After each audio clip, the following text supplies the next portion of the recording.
இருக்கு, நீங்களே செஞ்சு தரோம். சரி, அதுக்கு ஏன் கோவப்படுற? கோவப்படும் போதும் கூட அழகாதான் இருக்க நீ. ஐயோடா, இந்த மாதிரி வார்த்தைகளுக்கு மயங்கிட்டானே. ஆஹா. ஒன்றும் இல்லை, இறக்கி விடுறீங்களா? ம். இறக்கி விட்டா எனக்கு என்ன தருவ? என்ன கேட்குறீங்களோ தாரேன், இறக்கி விடுங்க. அப்படி வாடி என் வலிக்கு. அடியே நில்லு. என்ன ஓய், சொல்லுங்க. என்ன கேட்டாலும் தாரேனே.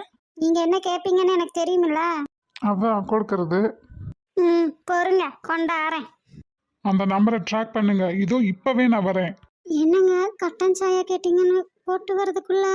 சே, ஃபோன் பண்ணா லைன் கூட போக மாட்டேங்குது. என்னங்க கட்டன் சாயா கேட்டீங்கன்னு. இன்று சாயாவும் வேண்டாம், மண்ணாங்கட்டியும் வேண்டாம். மாப்பிள்ள வந்தா இருக்க சொல்லு, நான் வந்து பேசிக்கிறேன். ஏங்க ஏன் இவ்வளோ கோபம்? நான் போயிட்டு வீடு வர்றதுக்குள்ள உனக்கே இன்ஃபர்மேஷன் வரும். நல்லா தானே இருந்தார் நினச்சேன், அதுக்குள்ள என்னாச்சு? எல்லாம் என் தலை எழுத்து.